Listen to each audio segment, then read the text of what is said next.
Bienvenue à la mini-méditation du mercredi de l'Institut biblique de Bruxelles. Depuis 3 mercredis maintenant, nous nous penchons sur le thème du combat spirituel.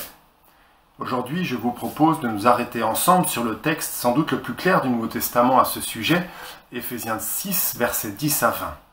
Je vous invite à mettre la vidéo sur pause quelques instants pour lire ce texte maintenant. Si le Seigneur nous dit que le combat est inévitable, il ne nous laisse pas pour autant démunis. Ce passage d'Éphésiens 6 nous explique comment Dieu nous équipe pour le combat. J'aimerais faire 4 remarques au sujet de l'équipement que Dieu nous donne pour combattre le diable, clairement identifié comme l'adversaire à combattre, aux versets 11 et 12. Notons d'abord que ce qui introduit et conclut le passage concerne la communion intime avec le Seigneur. Verset 10, il s'agit de se fortifier dans le Seigneur, dans sa force toute puissante. Verset 18, le Seigneur nous donne la prière pour rester en communion permanente avec lui.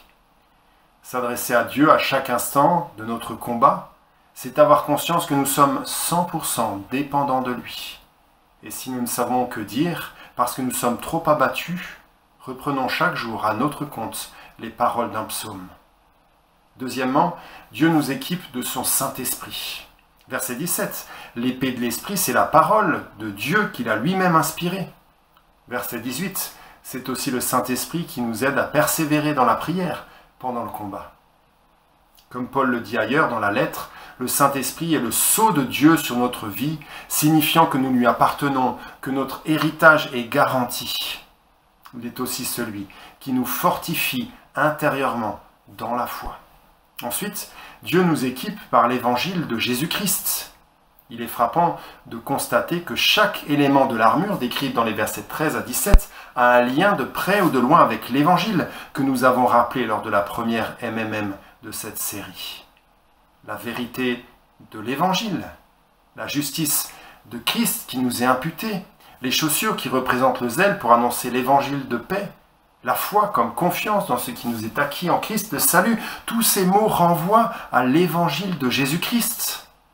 S'équiper, c'est donc se prêcher l'évangile à soi-même, chaque jour que dure le combat, afin que chaque jour notre cœur soit rempli de repentance et de foi.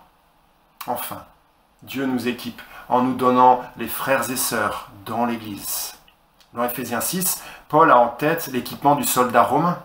Mais aucun soldat, aussi fort soit-il, ne peut gagner la guerre tout seul. Voilà pourquoi Paul s'adresse aux Éphésiens en disant à chaque verset « Vous ». Il s'agit d'une armée, d'un peuple. Quand nous sommes dans le creuset de l'épreuve, les frères et sœurs prient pour nous et nous rappellent les promesses de Dieu. Je m'en suis rendu compte très récemment alors que j'étais sonné sans réaction face à une épreuve personnelle. L'exemple de ma femme, de ses prières ferventes, de sa simple foi dans les promesses de la parole de Dieu m'ont aidé à tenir le coup et à reprendre pied dans le combat. Alors oui, prenons toutes les armes de Dieu afin de pouvoir résister dans le jour mauvais et tenir ferme après avoir tout surmonté.